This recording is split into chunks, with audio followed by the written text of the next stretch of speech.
आज की नई कहानी, खुद को समय देना कितना जरूरी है। एक बार की बात है, एक किसान की घड़ी घर में कहीं खो गई थी। वैसे तो घड़ी कोई ज्यादा कीमती नहीं थी, पर किसान उससे भावनात्मक रूप से जुड़ा हुआ था, इसलिए वह किसी भी हालत में उस घड़ी को वापस पाना चाहता था।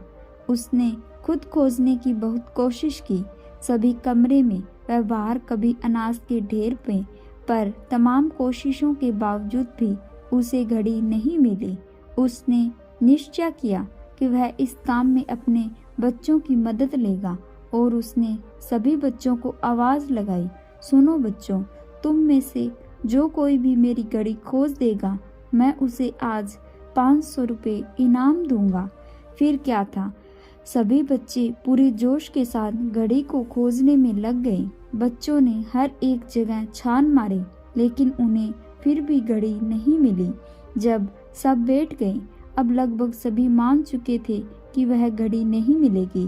किसान को भी यह लगने लगा कि घड़ी तो अब उससे दूर जा चुकी है। तभी एक लड़का उस किसान के पास आता है और कहता है, चाचा मुझे एक मौका और दीजिए, पर इस बार यह काम अकेले ही करना चाहता हूँ। किसान का क्या जा रहा था, उसे तो अपनी घड़ी चाहिए थी।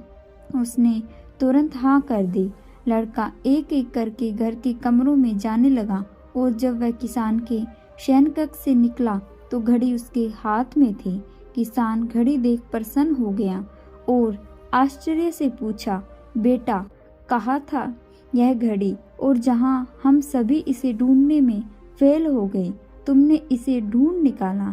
लड़का बोला, चाचा मैंने कुछ नहीं किया, मैं कमरे में जाता और चुपचाप बैठ जाता और घड़ी की आवाज़ पर ध्यान केंद्रित करने की कोशिश करता।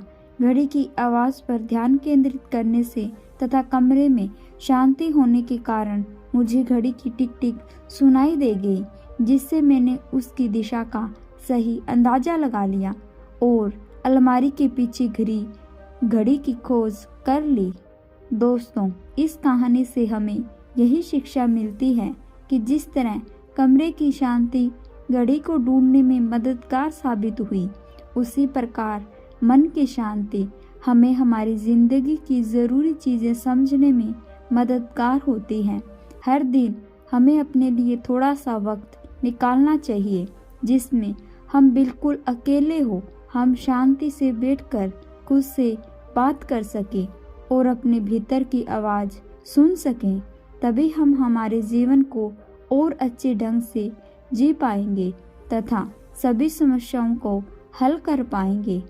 तो कहानी आपको कैसी लगी, कमेंट सेक्शन में ज़रूर बताएं।